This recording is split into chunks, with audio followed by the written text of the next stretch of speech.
Salut tout le monde. Alors aujourd'hui ce sera un IGTV Pilates parce qu'il y a beaucoup de choses à vous expliquer sur le Pilates, il y a beaucoup de principes à mettre en place. Donc on s'est dit que c'était intéressant aussi d'avoir un IGTV sur le Pilates.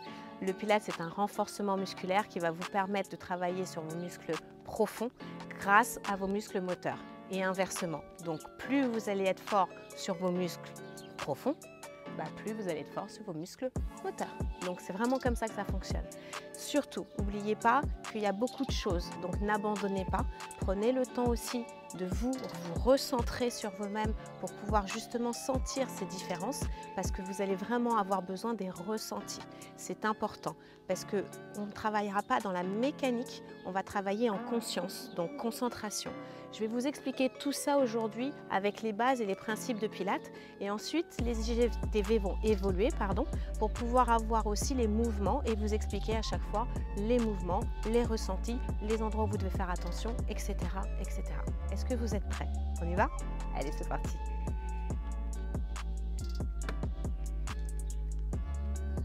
Alors, on va commencer d'abord debout, histoire de placer justement tous les principes de Pilates. On va commencer d'abord par l'autograndissement. L'autograndissement, ça veut dire étirer la colonne, se grandir. Il faut savoir que sur votre colonne vertébrale, l'alignement tête, épaule, bassin, genoux, cheville est très important. D'accord? Donc, quand j'autograndis, en Pilates, on va mettre cette position, le V-Pilates. Le V-Pilates est aussi une position importante. Le V n'est pas une première de danseuse, au contraire, les talons se collent et se fight. Vous devez avoir une espèce de combat entre vos deux talons pour que vous ayez le poids du corps 50-50 sur les deux jambes, pour que vous ayez le poids du corps sur les talons, mais surtout ici, je vais vous le montrer, hop, qu'ici les jambes, les fémurs, vos cuisses poussent vers l'extérieur. À partir du moment où les cuisses vont pousser vers l'extérieur, je me mets de profil pour que vous voyez, il va y avoir ici une contraction de votre fessier. Le bas de la fesse va se contracter, vous allez serrer les fessiers. Pendant que je serre les fesses, je continue à pousser mes talons, j'engage du coup ma ceinture pelvienne, mon périnée, le stop pipi pour les garçons. D'accord? Ça, pousser dans les talons, engager ce qu'on appelle ici le wrap, donc la ligne centrale, les fémurs s'ouvrent vers l'extérieur pour pouvoir ensuite étirer jusqu'au sommet du crâne la colonne vertébrale en gardant ici les alignements tête, épaule, bassin, genou, cheville. On est OK?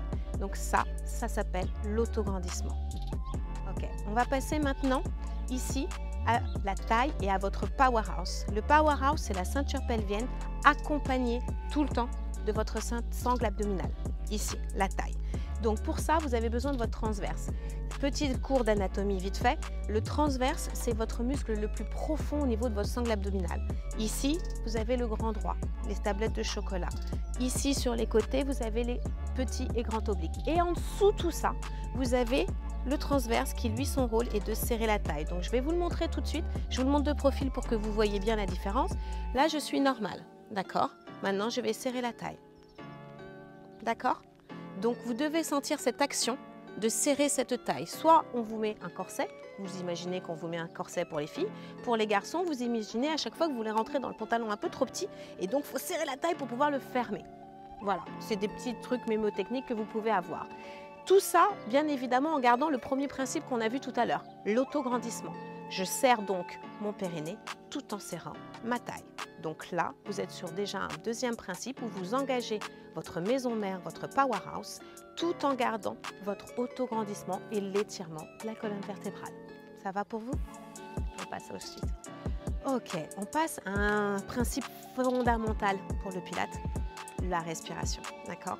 Alors je vais vous montrer, on va prendre le temps de le faire ensemble pour que vous compreniez bien comment on respire. De base, vous respirez par le ventre. Donc pour l'instant, relâchez les jambes, relâchez le powerhouse. On va juste se concentrer sur votre respiration. Vous allez mettre vos deux mains ici, ok, sur vos côtes. C'est les côtes ici vers le bas, en dessous de votre diaphragme. Des fois, ma bouche, elle dit ce qu'elle veut. Alors, je reprends. Là, les mains sur le diaphragme. Vous les gardez ici. Vous allez faire des inspirations par le nez et des expirations par la bouche. Donc en Pilates, on va garder ça. Inspire par le nez, expire par la bouche.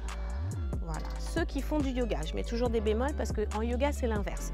On inspire et on expire par le nez, vous pouvez le garder aussi, c'est pas un problème. Mais pour ceux qui ne font ni yoga et qui font que du pilates, essayez de faire inspiration par le nez, expiration par la bouche. Quand vous allez inspirer ici, ça va s'ouvrir, les deux mains vont s'ouvrir. Quand vous allez expirer, elles vont se fermer, elles vont se rejoindre, d'accord? Donc maintenant, vous allez faire exactement la même chose, mais en rentrant le nombril, comme si elle allait toucher votre colonne vertébrale. Inspirez, expirez. Et là, vous gardez le nombril collé à la colonne vertébrale. Encore une fois, inspirez, expirez. Et là, ça n'a pas bougé. Maintenant, ça, il faut pouvoir le garder sur chaque inspire et sur chaque expire, en sachant que vous ne faites ça que en pilates. Ne faites pas ça dans la vie de tous les jours. Et ça devient une respiration costale au lieu d'une respiration par le ventre. D'accord? Ensuite, bien évidemment, il va falloir garder ça sur tous les exercices. Donc, avec l'autograndissement, avec le wrap, avec le powerhouse engagé pour pouvoir commencer et faire les exercices. Vous avez tout compris? À vous maintenant. On va passer maintenant à la ceinture scapulaire. La ceinture scapulaire, il y a beaucoup de gens qui me demandent ce que c'est. C'est ici, d'accord? Au niveau de votre clavicule, au niveau de vos omoplates. Ok? Là, quand je parlais aussi d'autograndissement tout à l'heure, les épaules sont toujours éloignées des oreilles. Vous ne devez pas avoir les épaules qui montent aux oreilles, d'accord? Toujours éloignées, et la tête, vous pouvez faire ce que vous voulez. Il n'y a jamais de tension. Donc ça vaut bien pour le pilates, mais ça vaut aussi pour tout ce qui est renforcement musculaire et quand vous faites des exercices au niveau du fitness, musculation, etc. Maintenant, on va passer vraiment à la ceinture scapulaire. Donc, je vais me retourner juste pour que vous regardiez ce que je veux. Ici, normalement, quand vous êtes tenu, vous avez le sternum qui pousse vers le soleil, d'accord? Ça, les épaules, quand elles rentrent en avant, c'est appelé un dos rond et c'est pas très joli, mais c'est surtout que du coup, vous tassez votre colonne vertébrale. Donc, il faut ouvrir cette colonne et surtout votre sternum. Quand je dis ouvrir, c'est pas non plus forcer. Là, je force, d'accord? Et ce qui se passe dans mon dos, c'est ça, je force. Là, je vais revenir normal. Pour revenir normal et avoir la bonne position, il faut que vous poussiez les épaules vers le bas. Là, je relâche. Là, je vais me tenir et je vais pousser ici mes épaules vers le bas en allongeant mes doigts vers le sol. Là, vous êtes dans la bonne position. Vous sentez ici qu'il se passe quelque chose dans mes omoplates. Regardez bien. Je vais pousser les épaules vers le bas et dès que je pousse, voilà ce qui se passe. Je colle mes omoplates à mes côtes. Vous devez sentir cette sensation au niveau du dos où en fait les omoplates sont collées au dos. D'accord? On va le faire maintenant avec les bras. Ici, c'est la même chose. Vous respectez toujours les alignements. Poignet, coude, épaule. D'accord? Mais ça ne veut pas dire je pousse en avant et ça ne veut pas dire je pousse loin en arrière. C'est faux. Et d'ailleurs, vous voyez là, mes côtes, elles s'ouvrent. Moi, ce que je veux, c'est que vos côtes ici s'abaissent vers le bas, donc pas des ailes de papillon. Quand je vais presser ici, j'imagine une table imaginaire pour presser mes mains dessus. Donc, je crée une vraie résistance. Donc, tout de suite ici, j'ai une connexion au niveau de mon dos, puisque j'abaisse les épaules et je presse quelque chose d'imaginaire, mais je le presse pour de vrai. D'accord? Et une fois que vous êtes ici, on ouvre aussi le sternum au soleil. Parce que si on laisse partir en avant, ça donne ça. Donc, on ouvre bien la cage thoracique en gardant son autograndissement. Quand vous faites ça, quand vous allez lever les bras, vous n'allez pas pouvoir aller très loin. Ça va se bloquer. Si je relâche, je peux y aller et regarder tout ce qui se passe. Tout se dessert, tout se déconnecte. Alors que si je connecte le tout, voilà où je peux m'arrêter. Donc ça, c'est un principe aussi que vous devez mettre en place pour pouvoir faire les exercices. Donc aujourd'hui, juste après ça, je vous montre un exercice tout simple d'équilibre avec tous ces placements-là. Et après, au fur et à mesure, je ferai des IGTV avec les différents mouvements du Pilates. Ça vous va? Allez, on y va. Donc, on va tout mettre en place maintenant, du début jusqu'à la fin. Autograndissement, je pousse les talons dans le sol, j'étire ma colonne vertébrale en gardant mon alignement tête-épaule-bassin. Donc, je garde ma cambrure naturelle, d'accord? Une fois que j'ai fait ça, je me mets en V-Pilates. Je pousse les talons l'un contre l'autre, rappelez-vous, pour ouvrir les fémurs et engager mon wrap, la ceinture pelvienne. Je rajoute le powerhouse en son entier. Je serre la taille. Je rajoute la respiration Pilates. Je ne respire plus par le ventre, mais ici, par les côtes, d'accord? Et maintenant, vous rajoutez la concentration. Je suis focus, je ressens tout ce qui se passe dans mon corps. La fluidité du mouvement, on va la faire maintenant.